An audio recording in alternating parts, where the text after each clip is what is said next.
안녕하세요. 코인우먼입니다. 오늘은 2023년 8월 9일 수요일입니다. 구독과 좋아요, 알림 설정 정중히 부탁드리며 오늘 영상 시작하겠습니다. 오늘은 모처럼 비트코인 리플과 함께 암호화폐 시장에도 훈풍이 불었습니다. CPI 발표를 하루 앞두고 있음에도 불구하고 오랜 박스권에서 소폭 상승하고 있는 이유를 저는 4가지로 정리를 해보았는데요. 첫 번째가 어제 오후 무디스의 미국 중소형 은행 10곳에 대해서 신용 등급을 무더기로 강등했을 뿐만이 아니라 6개의 대형 은행에 대해서도 검토를 통한 등급 강등 가능성을 경고했기 때문인데요. 즉 정통 금융시장에 대한 신뢰 하락은 비록 아직까지는 위험 자산으로 불리우는 암호화폐 시장이지만 돈이 어디론가 움직여야 하는 상황에서는 상대적으로 암호화폐 시장에게는 긍정적인 요소로 작용했던 것 같습니다. 여기서 미국에 대한 신용 등급을 강등했을 때는 꿈쩍도 안 하던 암호화폐 시장이 왜 은행의 등급이 강등했을 때 더 큰 긍정적 영향을 받았는지에 대해서 생각해 보았는데요. 실질적으로 투자자 입장에서는 미국이라는 나라는 워낙에 크고 또 사실 최근 보여지는 경제 데이터를 기반으로 미국 정부와 그리고 재무부가 강등 조치에 대해서 강력하게 반발했기 때문에 반신반의했다면 해당 실물 경제에 대한 경고 그리고 그 경고를 무시할 때 올 수 있는 연쇄 충격을 이미 2000년대 경험해본 투자자들 입장에서는 이번 무디스의 은행들의 등급 가능성이 현실적으로 더 크게 다가오지 않았을까 생각이 듭니다.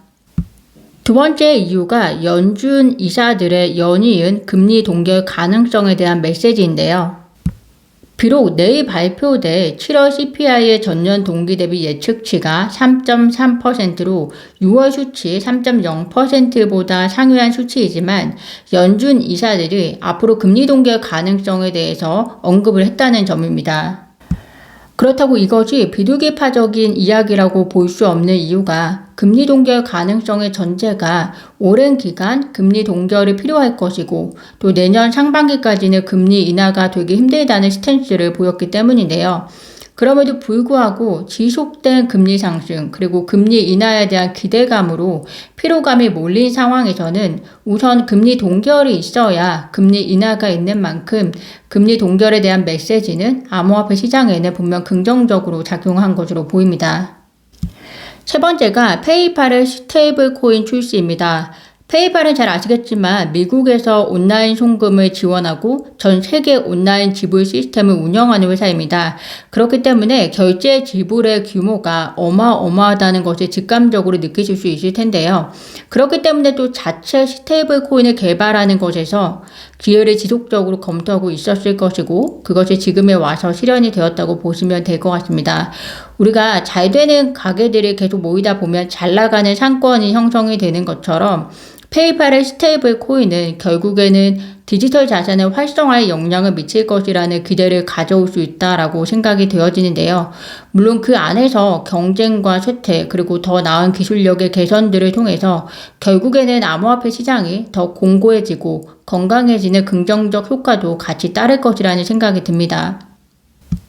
페이팔의 스테이블 코인 출시로 인해서 패트릭 맥케니 하원금융위원회 위원장은 분명한 규제와 그리고 강력한 소비자 보호는 이렇게 스테이블 코인이 잠재력을 최대한 발휘할 수 있도록 하는데 필수적이다. 그렇기 때문에 의회가 특히 스테이블 코인에 대해 포괄적인 디지털 자산 규제를 제공하기 위한 법안을 제정하는 것이 그 어느 때보다 중요하다라고 하면서 이런 스테이블 코인에 대한 지지에 대한 메시지를 전달을 했습니다. 연준 역시 이러한 환경적 변화에 놀람을 뒤로하고 스테이블 코인이 달러에 연동되는 만큼 결제 용이성을 위해 토큰을 발행하기 전에 보유하고 거래하는 것에 대해서 연준으로부터 서면 승인을 받아야 한다라고 하면서 스테이블 코인에 대한 관할권을 이야기를 하고 있습니다. 암호화폐 커뮤니티들의 반응은 작년부터 이미 페이팔의 스테이블 코인을 예견된 것이기 때문에 반반의 반응을 보여주고 있습니다. 호주의 암호화폐 변호사 빌 모건의 경우에는 페이팔이 이더리움에서 구축이 되었고 또 이더리움에서 구축하게 되면 막대한 가치 요금이 들기 때문에 이 요금이 고객들 모르게 고객들에게 전가되고 있을 것이기 때문에 절대로 페이팔의 스테이블 코인을 사용하지 않을 것이다 라고 이야기를 합니다. 우리가 송금 결제 서비스를 이용할 때 수수료가 있듯이 페이팔의 스테이블 코인을 사용해서 결제 지불을 할 때 분명히 이더리움 프로젝트 내에서 발행된 것만큼 가스비든 무엇이든 어떤 서비스료가 포함이 될 것인데 이는 결국 고객들에게 전가될 것이기 때문에 사용할 의사가 없다는 것으로 생각하시면 될 것 같고요. 아무래도 리플 기술에 매우 호의적인 사람인 만큼 충분히 나올 수 있는 반응으로 생각이 되고요. 한편으로는 비트코인은 불장이 되었을 때 이더리움도 지금 이러한 프로젝트들이 가격 상승에 더 큰 펌프 역할을 하지 않을까라는 생각이 듭니다. 마지막으로 계속해서 비트코인 현물 ETF에 대한 기대감입니다. 노보노그라츠, 아크 인베스트먼트, 굵직굵직한 투자 기관들이 계속해서 현물 ETF는 승인이 될 수밖에 없는 환경이다. 그렇게 되면 떠났던 기관들이 다시 비트코인 시장으로 돌아올 것이고 비트코인의 가격 상승은 어마어마할 것이다 라고 기대감을 폭발시키는 기사들이 연이어 나오고 있습니다. 비트코인 대장주가 살아나면 암호화폐 전반에 긍정적 영향을 미칠 것이고 또 특히나 대장주가 살아나면 좋은 프로젝트를 가진 리플이나 이더리움에게는 가격 상승에 더 큰 펌프질로 작용할 것이라고 생각을 합니다. 그런데 물론 현물 ETF 출시는 좋은 소식이긴 하지만 또 투자자 입장에서 우려해야 하는 것이 시장에서 미디어에서 이렇게 좋은 소식들만 터뜨리고 있을 때는 정말 그런지 다시 한번 생각해 보는 것도 필요할 것 같습니다. 물론 누구도 무엇이 맞다라고 장담할 수 없고 그 유명한 전문가도 맞추지 못하는 것이기 때문에 지금 나오고 있는 기사들이 얼마나 현실 가능성이 있는지 있다면 그 어느 시점에 그 가능성이 가장 클지를 검토하시면서 기사를 받아들이시는 것이 필요한 시기이지 않을까 생각이 되고요.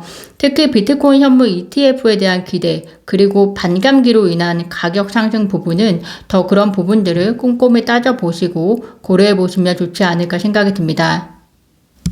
XRP 가격 분석가에 따르면 시장 가격이 5개의 상승과 그리고 하락 보정의 반복적인 패턴으로 움직인다라고 하는데요.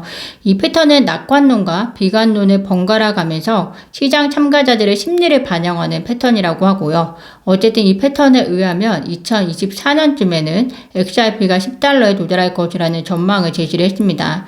투자자들의 심리에 따른 기술적 분석으로 참고하시면 될 것 같습니다. 암호화폐의 비평가이면서 전 SEC 관계자가 빌 힘먼에 대해서 이해상충 문제로 대대적인 조사가 있어야만 한다고 밝혔습니다. 아직 끝이 나지 않은 빌 힘먼 이슈인데요. 비록 빌 힘먼이 이더리움은 증권이 아니고 또 XRP는 미등록 증권으로 소송을 제기했지만 리플의 승소 의미는 이번에 글로벌 암호화폐 거래소 비트스탬프가 오는 8월 29일부로 미국 이용자 대상으로 솔라나 등의 거래 지원이 중단된다고 밝혔음에도 해당 코인들 가격에게 전혀 영향력을 줄 수 없는 것만 보아도 확인이 될 수 있을 것 같습니다. 개인적인 생각에서는 더 이상 미국 내에서 SEC의 규제의 불명확성으로 인한 상장 폐지는 규제의 불명확성인 문제일 뿐이지 그 코인의 증권 유무의 문제가 아니라는 점이 점점 더 명확해졌다고 생각이 되고요. 따라서 오늘 기사에서 갤럭시 디지털의 CEO가 리플 관련 판결을 미국 규제기관과 그리고 정책 위반자들에게 암호화폐 법안 통과를 요구하는 주요 발전이라고 의견을 밝힌 것은 더 그 생각을 강화시키는 것 같습니다. 제가 오늘 준비한 소식은 여기까지입니다. 오늘도 영상 시청 진심으로 감사드리고요. 구독과 좋아요, 알림 설정은 코인 음원에게 큰 힘이 됩니다. 감사합니다.